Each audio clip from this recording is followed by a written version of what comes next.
Gue mau kasih lu vonis brutal hari ini. Kalau lu benci banget sama kerjaan lu sekarang, itu bukan karena kerjaannya payah.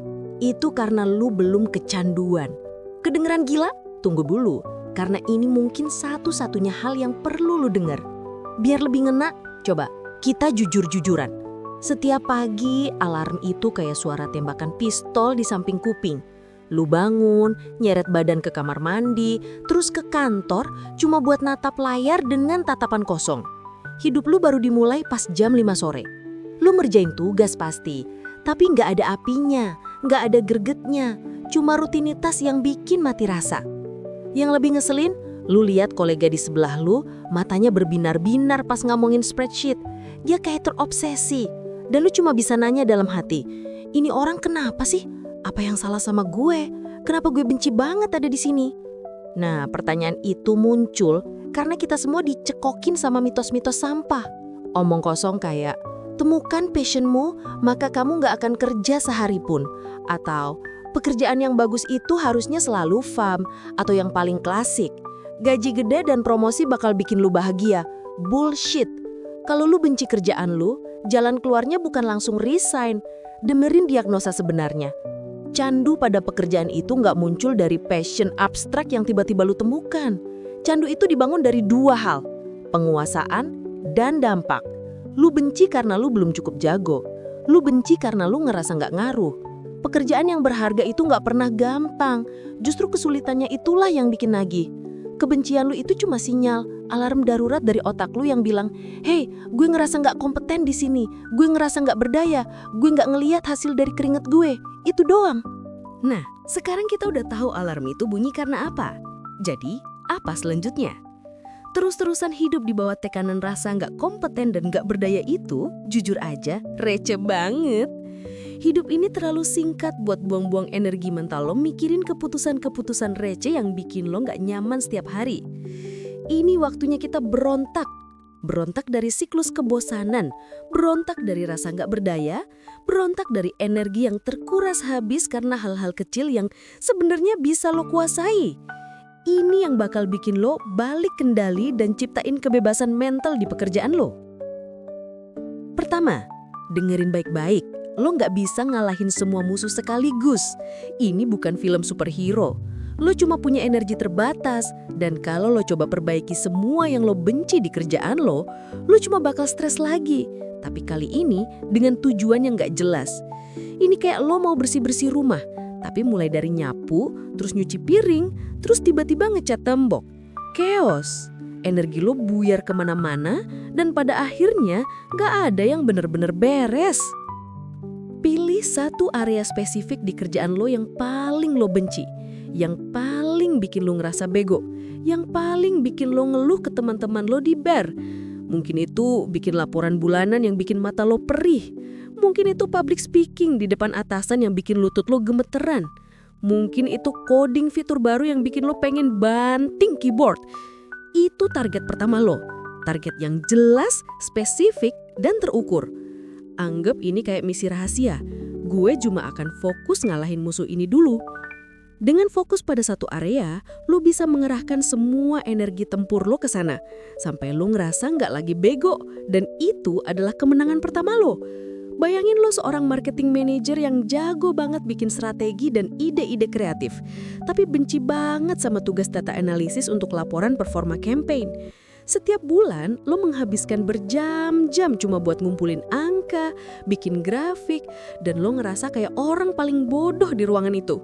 Energi lo terkuras habis, padahal otak lo lebih cocok buat ide-ide kreatif. Nah, medan perang lo adalah skill data analisis untuk laporan bulanan. Bukan semua data analisis, bukan semua laporan, cuma itu. Ini bukan tentang jadi ahli data science, tapi tentang nggak lagi ngerasa bego dan nggak berdaya di area itu. Dan lebih penting lagi, nggak buang-buang energi mental lo setiap kali tugas itu muncul. Kedua, begitu medan perang lo udah jelas, saatnya terjun dalam mode penguasaan 1% setiap hari. Lupakan revolusi, lupakan ide gila kayak, minggu depan gue bakal jadi jagoan public speaking. Itu cuma bikin lo burn out dan nyerah duluan. Yang kita kejar itu evolusi, pertumbuhan yang gak terlihat mata, tapi nggak bisa dihentikan. Ini kayak air netes ke batu, awalnya nggak ngaruh, tapi lama-lama bolong juga. Kekuatan kecil yang konsisten selalu mengalahkan kekuatan besar yang sporadis. Konsepnya simpel, setiap hari cari satu hal kecil aja yang bisa lo perbaiki di medan perang lo, 1%. Nggak usah muluk-muluk. Hari ini, coba bikin email 1% lebih efektif. Mungkin cuma dengan pakai subjek yang lebih jelas atau struktur paragraf yang lebih ringkas. Besok, pelajari satu shortcut baru di software yang lo pakai buat bikin laporan. Lusa, coba pimpin meeting 1% lebih tajam dengan cara buka pakai pertanyaan provokatif. Kenapa 1%?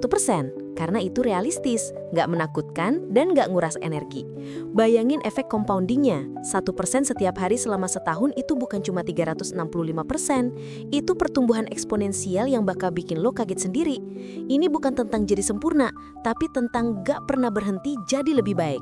Dan yang paling penting, setiap kali lo berhasil nguasain 1%, otak lo ngasih sinyal menang, dopamin lo naik, dan itu bikin lo ketagihan buat nyari 1% berikutnya. Ini yang bikin lo candu, tapi candu yang sehat. Ambil lagi si marketing manager tadi yang benci data analysis. Penguasaan 1% setiap hari buat dia bisa jadi gini. Hari pertama, nonton tutorial YouTube 5 menit tentang cara bikin pivot table paling dasar di Excel. Dia nggak harus langsung mahir, cukup paham konsepnya. Hari kedua, coba pakai fungsi SUMIF buat ngumpulin data spesifik daripada harus manual filter. Fokus pada satu kasus penggunaan aja. Hari ketiga, baca satu artikel tentang visualisasi data yang efektif. Dan coba terapkan satu tips di grafik laporan besok. Misalnya mengubah jenis grafik dari pie chart ke bar chart untuk perbandingan yang lebih baik. Hari keempat, minta tolong teman yang jago Excel buat nunjukin satu trik yang sering dia pakai. Misalnya cara cepat nge-freeze paint. Kecil kan? Tapi bayangin, setelah sebulan dia udah nguasain 30 trik atau konsep baru di Excel. Rasa nggak berdayanya bakal berkurang drastis. Dan dia mulai ngerasa jago di area yang dulu dia benci. Itu kebebasan mental yang sesungguhnya. Ketiga, lo butuh ciptakan lingkaran umpan balik brutal. Ini bagian yang paling bikin orang nggak nyaman. Tapi ini juga yang paling powerful. Kebanyakan dari kita takut kritik. Kita pengennya dipuji, dibilang bagus, biar ego kita senang. Tapi pujian basi itu kayak gula-gula. Enak sebentar, manis di lidah, tapi nggak bikin lo kenyang, apalagi sehat.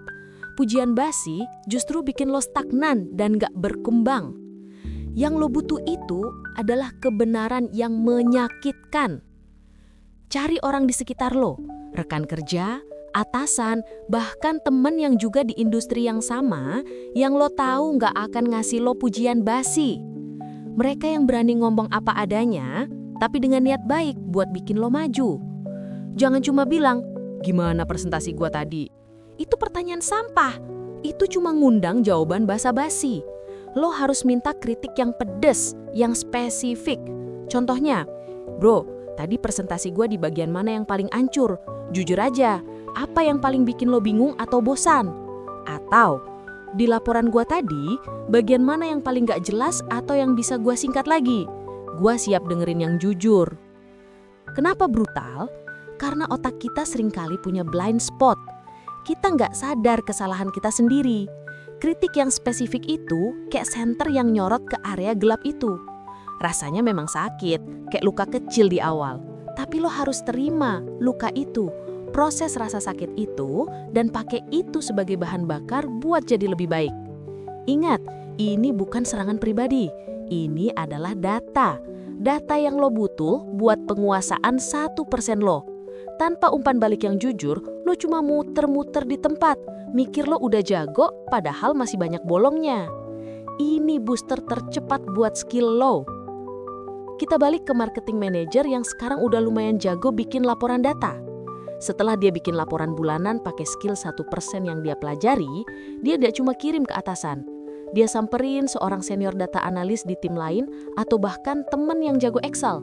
Dia bilang, gue baru nyoba beberapa trik di laporan ini. Bisa tolong review nggak? Jujur aja, bagian mana yang masih bisa gue perbaiki? Mungkin ada chart yang nggak efektif atau ada angka yang bisa dijelasin lebih baik. Gue siap dengerin yang jujur. Atau kalau dia lagi belajar public speaking, target berikutnya. Setelah presentasi, dia samperin atasan yang dipercaya. Bu, tadi saya presentasi bagian ini. Menurut Ibu, ada gestur atau cara ngomong saya yang kurang meyakinkan nggak? Atau mungkin ada slide yang bikin bingung? Umpan balik ini, meskipun kadang bikin nyali ciut, adalah kunci buat lo naik level. Keempat, dan ini penting banget buat ngisi tangki motivasi lo, paksa diri melihat dampak nyata.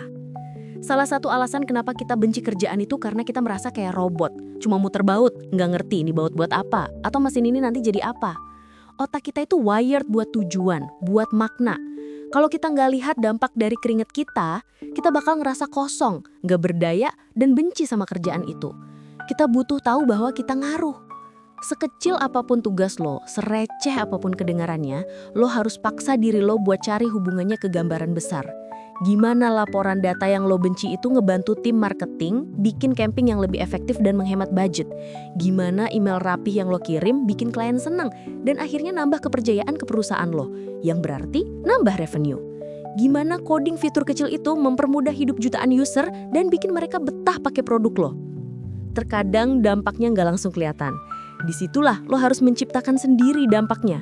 Jangan nunggu orang lain nunjukin, tunjukin sendiri. Setelah lo berhasil kuasain medan perang lo dan dapetin feedback, coba presentasiin hasilnya. Misalnya, kalau lo berhasil bikin laporan data lebih efisien, tunjukin ke atasan lo. Bu, dengan cara baru ini saya bisa bikin laporan ini lebih cepat 3 jam setiap bulan. Jadi saya bisa fokus ke strategi yang lebih penting, yang berarti kita bisa dapat hasil X. Ini bukan cuma pamer. Ini adalah validasi bahwa kerja keras lo ada hasilnya. Ini adalah bukti nyata bahwa lo nggak cuma muter-muter di tempat. Bayangin lo seorang staf administrasi yang tugasnya input data dan mengelola arsip. Terkadang pekerjaan ini terasa monoton dan nggak ada dampaknya. Tapi lo bisa mulai memaksa diri melihat dampak nyata. Ketika lo selesai menginput data dengan teliti dan gak ada kesalahan, bayangkan gimana data itu akan dipakai oleh tim keuangan untuk membuat keputusan penting, atau oleh tim sales untuk follow up klien. Dampaknya, keputusan bisnis yang akurat, peluang sales yang tidak terlewat, dan pada akhirnya pertumbuhan perusahaan. Ketika lo berhasil menata arsip dengan sistem yang lebih baik, bayangkan betapa mudahnya rekan kerja lo menemukan dokumen penting saat mereka butuh cepat. Dampaknya, efisiensi tim meningkat, mengurangi stres rekan kerja, dan menghemat waktu berharga mereka. Bahkan lu bisa proaktif. Setelah lu bikin sistem arsip baru, lu bisa info ke atasan atau rekan kerja. Saya baru rapihin sistem arsip kita. Sekarang nyari dokumen A, B, C bakal lebih cepat 50%. Dampaknya, lu menciptakan validasi, nunjukin nilai lebih, dan atasan lu jadi ngerti kontribusi lu bukan cuma sekedar input data. Ini bukan cuma tentang kerjaan. Ini tentang membuat diri lu nggak lagi merasa receh. Ini tentang merebut kembali energi mental lu biar bisa lu pakai buat hal-hal yang benar-benar penting dalam hidup. Karena hidup ini terlalu singkat bro, buat buang-buang energi di hal-hal yang bikin lu ngerasa bego dan nggak berdaya. Ayo kita berontak. Oke, jadi intinya apa? Benci sama kerjaan itu bukan takdir. Itu cuma sinyal kalau lu belum cukup berinvestasi buat jadi master di bidang lu dan ngeliat dampak nyata dari usaha lu. Candu itu bukan tentang nyari yang gampang, tapi tentang obsesi buat menaklukkan tantangan. Mulai sekarang, lihat kerjaan lu beda. Itu bukan penjara. Itu arena latihan pribadi buat ngebentuk versi diri lu yang paling tangguh dan gak tergantikan. Setiap kesulitan itu undangan buat lu jadi terobsesi. Nah, ini misi spesifik buat lu kalau lu berani. Mulai besok, pilih satu tugas yang paling sering lu tunda. Habiskan 60 menit fokus penuh. Tujuannya bukan cuma buat nyelesain, tapi buat nyari cara ngerjain itu 20% lebih baik dari kemarin. Lakuin ini tiap hari selama seminggu. Jadi, hentikan membenci pekerjaanmu. Mulailah menaklukkannya dan saksikan sendiri bagaimana kebencian itu berubah menjadi sebuah kecanduan yang tak terhentikan.